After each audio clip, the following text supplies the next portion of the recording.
नमस्कार, तपाईँ हेर्दै हुनुहुन्छ नेपाल पोस्ट। म गोविन्द चपगाई। आज मिति विक्रमसम्म 2079 साल श्रावण 9 गते सोमबार, इस्वीसम्म 2022 जुलाई 25 तारिक। विशेष गरी सल्लाघारी दुर्घटनाको पछिल्लो अपडेट। पाल्पामा बस दुर्घटना हुँदा 6 जनाको मृत्यु, 16 जना घाइते। झापामा एउटै रुखमा 3 जना किशोरी झुन्डिएको अवस्थामा भेटिए। कालिज फर्ममा चितुवा पस्यो लगायत देश तथा विदेशका हेर्नै पर्ने महत्त्वपूर्ण खबर। विभिन्न नेताहरूको भनाई, स्वास्थ्य सम्बन्धी जानकारी, मौसमको अपडेट, शेयर बजार, खेल खबर सँगै आज दिनभरि कहाँ के हुँदैछ सम्पूर्ण जानकारीहरू लिएर शुभ बिहानीसँगै उपस्थित भइसकेका छौँ। हामीलाई कुन ठाउँदेखि हेर्दै हुनुहुन्छ अनि कस्तो लाग्दैछ, हामी प्रति कुनै प्रतिक्रिया छन् भने कृपया तलको कमेन्ट बक्समा आफ्नो प्रतिक्रिया उल्लेख गर्न नभुल्नुहोला। आउनुहोस् समाचार सुरु गरौँ आजका मुख्य शीर्षकहरूबाट।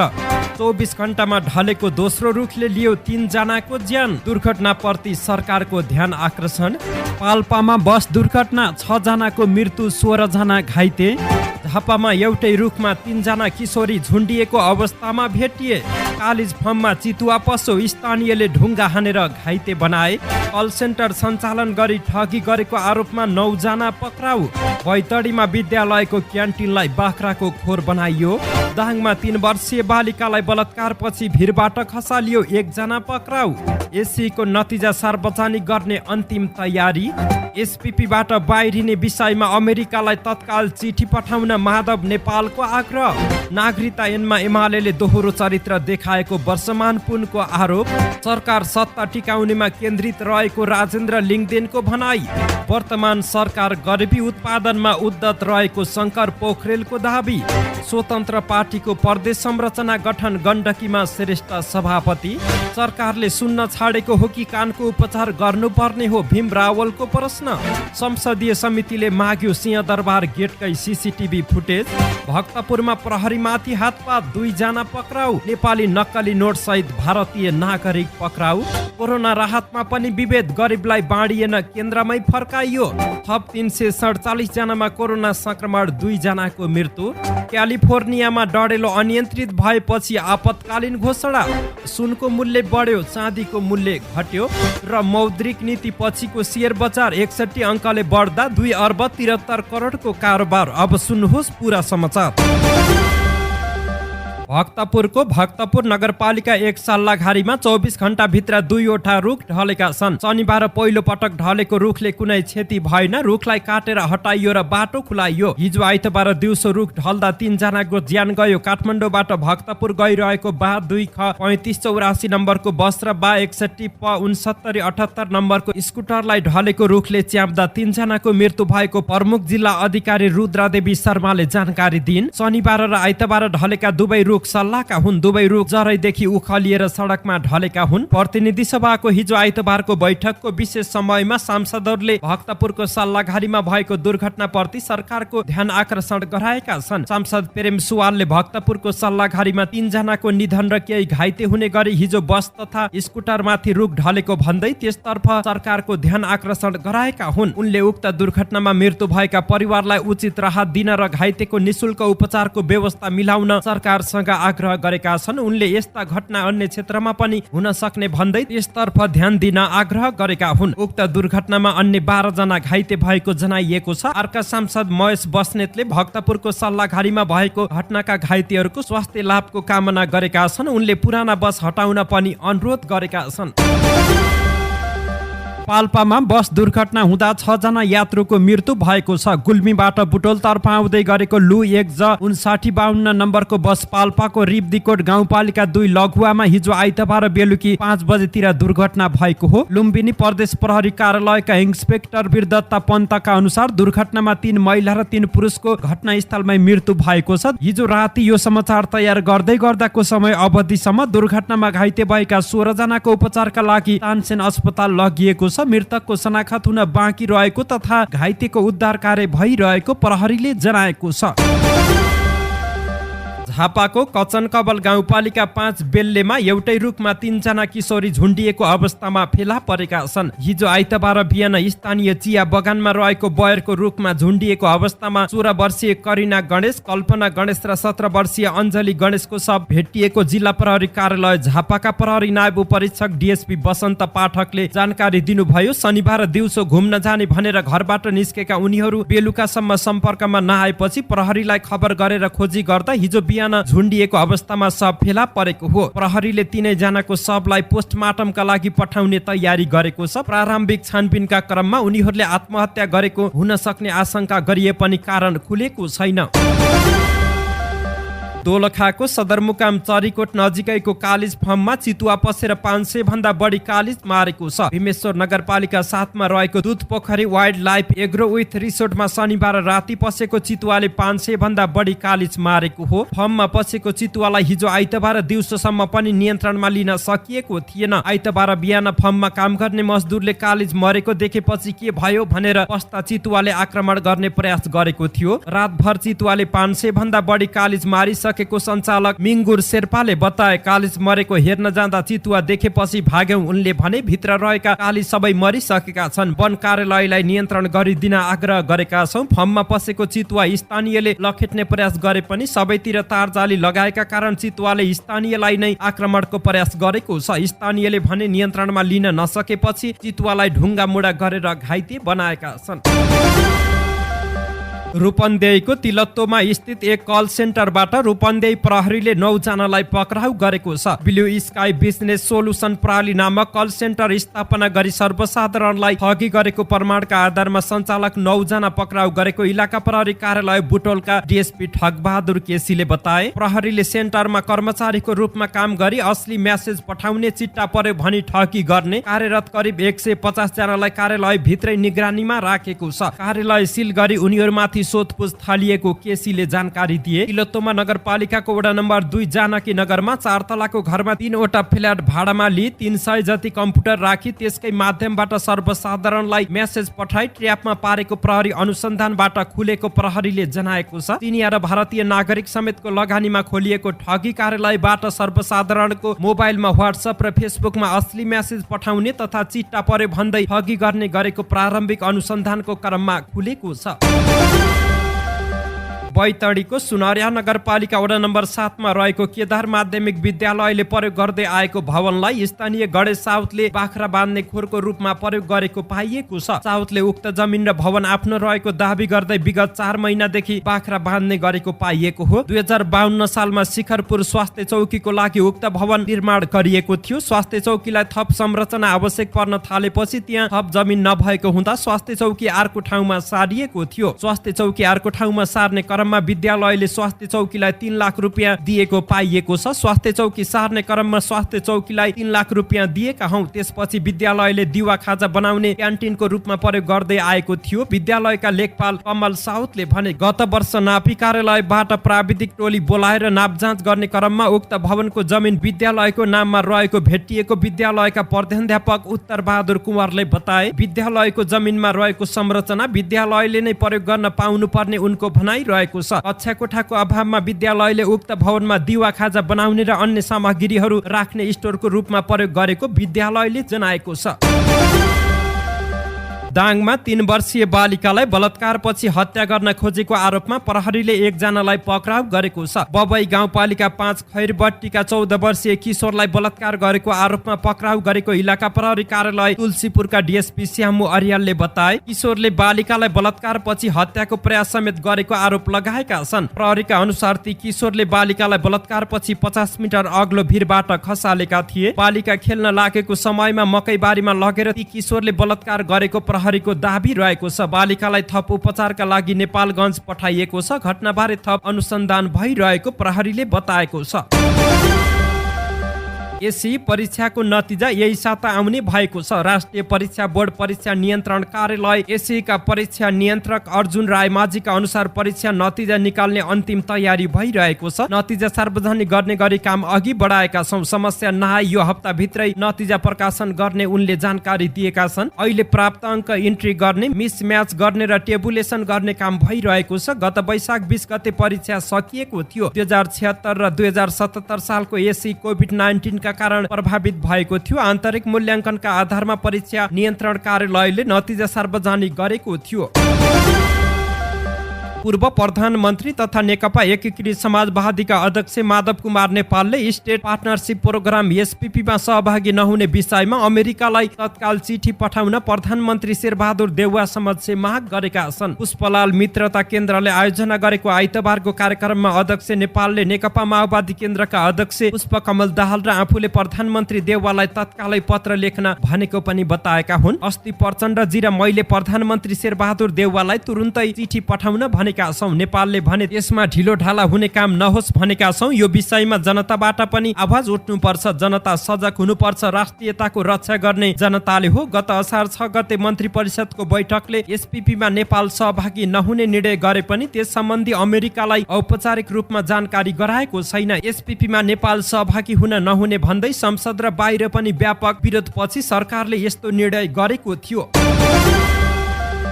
नेकपा माओवादी केन्द्रका नेता वर्षमान पुन अनन्तले प्रतिनिधि सभाले पारित गरेको नेपाल नागरिकता ऐन 2063 लाई संशोधन गर्न बनेको विधेयकमा एमाले दोहोरो चरित्र प्रदर्शन गरेको आरोप लगाएका छन्। उनले नागरिकता जस्तो संवेदनशील विषयलाई चुनावी राजनीतिक एजेन्डा नबनाउन पनि एमालेलाई चेतावनी दिए। केपी ओली नेतृत्वको सरकारले 2075 सालमा संसदमा पेश गरेको विधेयक तथा 2077 मा ल्याएको अध्यादेश र शुक्रबार प्रतिनिधि सभाले पारित गरेको नागरिकता ऐनका सबै प्रावधान एकै रहेको पुनले उल्लेख गरेका छन्। आफू सरकारमा छँदा ल्याएको प्रावधान समेटेर विधेयक पारित भएको यथार्थ ढाकछोप गरी एमाले दोहोरो चरित्र प्रदर्शन गरेको पुनले उल्लेख गरेका छन्। ओली सरकारले विधेयक र अध्यादेशमा जे प्रावधान अघि सारेको थियो अहिले भएको नागरिकता विधेयकमा हुबहु त्यही प्रावधान समावेश रहेको छ। पार्टी सम्बद्ध राष्ट्रिय प्रगतिशील स्वास्थ्य कर्मी संगठनको बैठकलाई सम्बोधन गर्दै हिजो आइतबार पुनले भने आफूले विधेयक ल्याउने अध्यादेशमा पनि त्यही ल्याउने अनि अहिले सरकार बाहिर भएको बेला अरूले त्यही प्रावधान सहितको विधेयक पास गर्दा राष्ट्रघाती भनेर विरोध गर्ने एमालेको यो दोहोरो चरित्र सबैले समयमै बुझ्नु पर्छ। पुनले आफू राष्ट्रवादी र बाँकी सबै अराष्ट्रवादी देखाउन जायज नजायज काम नगर्न एमाले नेतृत्वलाई सुझाएका छन्। राष्ट्रिय प्रजातन्त्र पार्टीका अध्यक्ष राजेन्द्र लिङदेनले अहिलेको सरकार सत्ता टिकाउनमै केन्द्रित रहेको आरोप लगाएका छन्। हिजो आइतबार नेपाल प्राज्ञिक परिषद केन्द्रीय कार्य समिति नेपालको वर्तमान अवस्था तथा वैकल्पिक मार्गचित्रको आवश्यकता विषयक विचार गोष्ठीलाई सम्बोधन गर्दै उनले यस्तो आरोप लगाएका हुन्। अध्यक्ष लिङदेनले अहिले देशको परिस्थिति सामान्य आँखाले देखे जस्तो नरहेको उल्लेख गर्दै देश पूर्ण रूपले अभिभावक विहीन भएको बताएका छन्। उनले अहिलेको सरकारका लागि भ्रष्टाचार र बजेट निर्माणमा अनअधिकृत व्यक्तिलाई प्रवेश गराएर करका दर हेरफेर गर्ने लगायतका विषयहरू सामान्य विषय बनेको पनि बताएका छन्। अध्यक्ष लिङदेनले नेपाली जनताको चाहना विपरीत एमसीसी एसपीपी सम्झौता गर्ने र देशलाई कमजोर बनाउने काम भइरहेको पनि आरोप लगाएका छन्। उनले कुनै पनि बेला देशले आफ्नो अस्तित्व गुमाउन सक्ने अवस्था देखिन थालेको भन्दै चिन्ता व्यक्त गरेका छन्। अध्यक्ष लिङदेनले देशलाई दुर्घटनाबाट बचाउन सचेत नेपालीहरू एकजुट हुनुपर्ने बेला भएको स्पष्ट पारेका छन्। उहाँले अहिले सत्तामा रहेका दल तथा नेतृत्वहरूबाट देश विकास र सुधार हुन नसक्ने भन्दै राजनीतिमा नै परिवर्तन गर्न रहेको उल्लेख गरेका हुन्। नेकपा एमालेका महासचिव शंकर पोखरेलले वर्तमान सरकार गरिबी उत्पादनमा उद्धत रहेको आरोप लगाएका छन्। सुर्खेतमा हिजो आइतबार प्रेस चौतारी नेपालले आयोजना गरेको पत्रकार सम्मेलनमा उनले वर्तमान सरकारले गरिबी नियन्त्रणमा कुनै काम गर्न नसकेको बताएका छन्। एमालेले 3 वर्ष सरकार चलाउँदा निरपेक्ष गरिबीको रेखामुनि रहेको 29% जनसङ्ख्यालाई झारेर 17% मा ल्याएको दाबी रहेको थियो। त्यही रूपमा काम गर्न दिएको भए गरिबीमा कमी आउँथ्यो। उनले भने त्यो कामलाई रोकियो। एमालेको नेतृत्वमा राष्ट्र निर्माणको तीव्रता लिएको थियो, त्यसलाई एमाले निरङ्कुशता गयो भनेर रोकियो। उनले प्रश्न गरे विकासलाई निरकुशता देख्ने तथा बेरोजगारी र गरिबीलाई लोकतन्त्र देख्ने मानसिक सार्थक हुन्छ। उनले आफूलाई कडाली विरोधी भनेर चित्रण गरिएकोमा आपत्ति जनाएका छन्। लुम्बिनी प्रदेशको मुख्यमन्त्री रहँदा उनले भेरी बबई डाइभर्सनको ब्रेक थ्रु कार्यक्रममा दिएको अभिव्यक्तिलाई लिएर कतिपयले उनलाई कडालीको विरोधी भनेर टिप्पणी गरेका थिए। स्वाभाविक रूपमा भेरी नदीको पानीको प्रयोग यहाँको जमिनमा नगर्ने भनेको होइन, पानीको प्रयोग गर्ने जमिन कति छ, पानी त बगेर जान्छ नै। उनले भने अहिले पनि पानी बगेर इन्डियामा गइरहेको छ, त्यही पानीलाई नेपालको भूमिमा प्रयोग गर्ने भन्ने कुरा गलत हो र भन्दै प्रश्न गरेका छन्। इन्डियामा बगेर गइरहेको पानीलाई नेपालमै प्रयोग गरेर खाद्यान्न उत्पादन बढाउनु पर्छ भन्ने कुरा कर्णालीका जनताको विपक्षमा हुन्छ र भन्दै उनले प्रश्न गरेका छन्। कर्णालीबाट बगेर गएको पानीबाट बाँके बर्दियामा सिंचाइ भयो भने त्यहाँ उत्पादन हुने खाद्यान्नले कर्णालीवासीलाई पनि सहयोग गर्छ भन्ने आशयले आफूले त्यति बेला अभिव्यक्ति दिएको उनको भनाइरहेको छ। राष्ट्रिय स्वतन्त्र पार्टीको प्रदेश संरचना गठन भएको छ। पार्टीको गण्डकी प्रदेश सभापतिमा डाक्टर ढाका कुमार श्रेष्ठ चयन भएका छन्। पोखरामा भएको भेलाले श्रेष्ठलाई सभापतिमा चयन गरेको हो। प्रदेश समिति 16 सदस्यीय रहेको छ। समितिको सदस्यहरूमा अशोक खड्का, विकास भुर्तेल, नवीन केसी, श्याम सुनार, मनिष थापा, सविता शर्मा, शीतल थापा, चित्रबहादुर थापा, मेघ आले, बोधराज रेग्मी, रूप भागत भण्डारी, विशेष पन्त रहेका छन्। यस्तै कास्की जिल्ला समिति सभापतिमा विष्णु गुरुङ एकता चुनिएकी छिन्। रवि लामिछाने नेतृत्वको उक्त पार्टी केही समय अघि मात्रै निर्वाचन आयोगमा दर्ता भएको हो।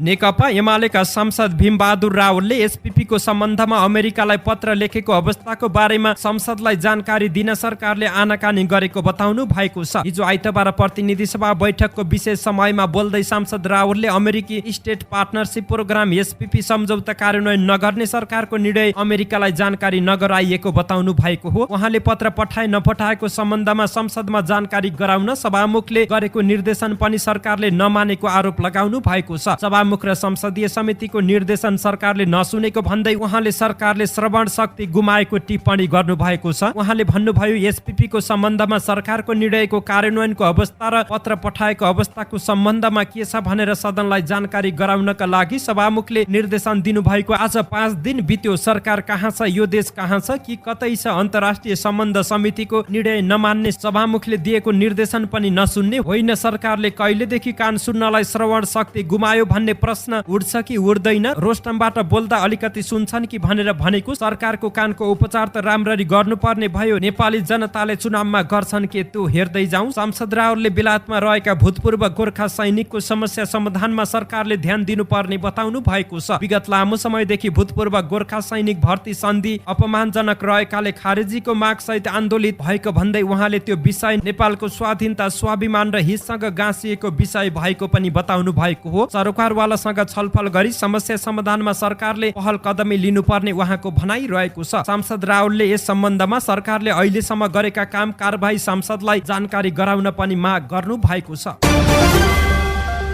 बजेट निर्माणमा अनअधिकृत व्यक्ति प्रवेशको विषयमा छानबिन गर्न गठित संसदीय विशेष समितिले जेठ 14 गते राति सिंहदरबार प्रवेशद्वारको भिडियो नै हेर्ने निर्णय गरेको छ। अर्थ मन्त्रालयसँग माग्दा जेठ 14 गते रातिको सीसीटीभी फुटेज फेला नपरेपछि समितिले सिंहदरबार प्रवेशद्वारकै भिडियो हेर्ने निर्णय गरेको एक सदस्यले जानकारी दिएका छन्। समिति सचिवालयका अनुसार गृह मन्त्रालयसँग सिंहदरबारको दक्षिण र पूर्वी प्रवेशद्वारका सीसीटीभी फुटेज मागिएको छ। तत्कालीन अर्थमन्त्री जनार्दन शर्माले बजेट निर्माणका क्रममा अनअधिकृत व्यक्ति प्रवेश गराई करको दर हेरफेर गराएको आरोप लागेपछि संसदीय छानबिन समिति गठन भएको थियो। छानबिन समिति गठन भएपछि शर्माले अर्थमन्त्रीबाट राजीनामा दिएका हुन्।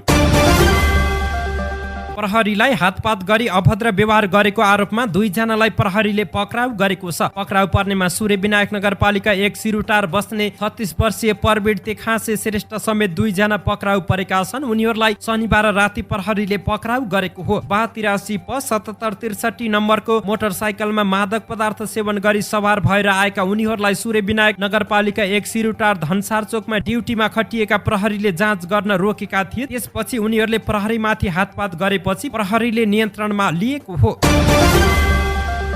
हरिवन नगरपालिका 11 स्थित कार्की पुस्तक पसल अगाडिबाट 1000 दरको 50 थान नेपाली नक्कली नोट सहित 1 जनालाई प्रहरीले पक्राउ गरेको छ। पक्राउ पर्नेमा भारत सीतामढी सुन वर्ष परसुहिया 9 घर बताउने 40 वर्षीय लालमोहन पासवान रहेका छन्। उनलाई शनिबार साँझ प्रहरीले पक्राउ गरेको हो। विशेष सूचनाको आधारमा इलाका प्रहरी कार्यालय हरिवनबाट खटिएको प्रहरीले उनलाई उक्त नोटहरू सहित पक्राउ गरेको हो। घटनाका सम्बन्धमा प्रहरीले थप अनुसन्धान गरिरहेको छ।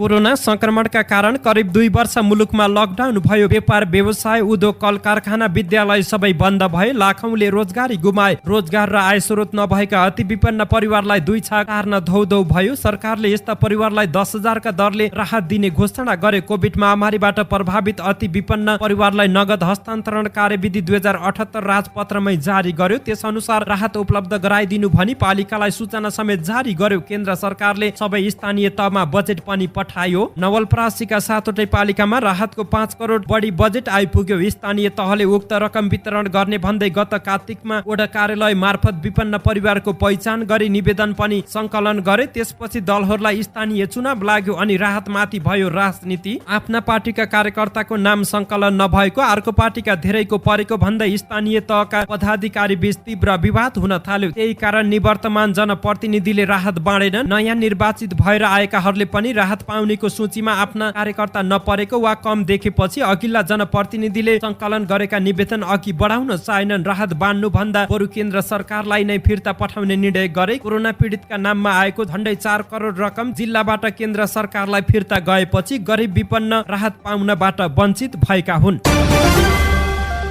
पछिल्लो 24 घण्टामा 347 जनामा कोरोना संक्रमण देखिएको छ। 3888 को नमुना परीक्षण गरिएकोमा PCR विधिबाट 303 र एन्टिजेन विधिबाट 44 मा कोरोना संक्रमण पुष्टि भएको स्वास्थ्य तथा जनसङ्ख्या मन्त्रालयले जानकारी दिएको छ। यससँगै पछिल्लो 24 घण्टामा 2 जनाको मृत्यु भएको छ। पछिल्लो समय संक्रमण बढेसँगै नेपालमा 24 घण्टा भित्र कोरोना सक्रिय संक्रमित 3177 पुगेका छन्। सो अवधिमा 95 जना डिस्चार्ज समेत भएका छन्।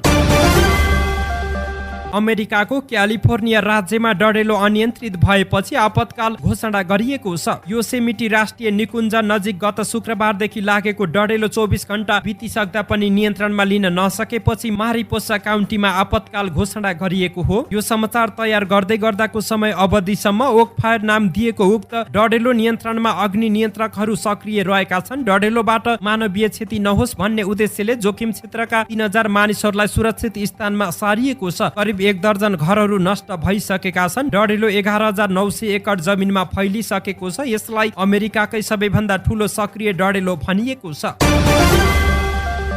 नेपाल सुनचाँदी व्यवसायी महासंघले सुनको मूल्य बढेको जानकारी दिएको छ। महासंघका अनुसार हिजो सुनको मूल्य प्रति तोला 500 रुपियाँले बढेको हो। यस्तै सुनको मूल्य बढ्दा चाँदीको मूल्य भने प्रति तोला 10 रुपियाँले घटेको छ। यससँगै हिजो छापावाला सुनको मूल्य प्रति तोला 94,500 रुपियाँ पुगेको छ। यस्तै तेजाबी सुनको मूल्य 94,000 रुपियाँ रहेको छ। गत साताको शुक्रबार छापावाला सुनको मूल्य प्रति तोला 94,000 रुपियाँ र तेजाबी सुनको मूल्य 93,500 रुपियाँ रहेको थियो। मौद्रिक नीति पछिको पछिल्लो दिन नै शेयर बजारमा उत्साहजनक वृद्धि आएको छ। गत शुक्रबार नेपाल राष्ट्र बैंकले आर्थिक वर्ष 2079-80 को मौद्रिक नीति सार्वजनिक गरेको थियो। त्यसपछि हिजो आइतबार खुलेको बजारमा एकै दिन 61 अङ्कको वृद्धि आएको हो। नेपाल स्टक एक्सचेन्जका अनुसार यस दिन नेप्से परिसूचक 61.05 अङ्कले बढ्दै 2078.51 अङ्कमा उक्लिएको हो। उसो त उत्साहजनक बजारमा हिजो 2 अर्ब 73 करोड 9 लाख माथिको कारोबार भएको छ। मौद्रिक नीति यसअघिको शेयर धितो कर्ज मार्जिन ल्यान्डिङको 4/12 को व्यवस्थामा परिमार्जन गर्दै सो व्यवस्थाको तल्लो सीमा खारेज गरेसँगै लगानीकर्ताहरूमा उत्साह बढेको देखिएको छ। धन्यवाद। यस्तै ताजा समाचारको लागि नेपाल पोस्ट हेर्दै गर्नुहोला।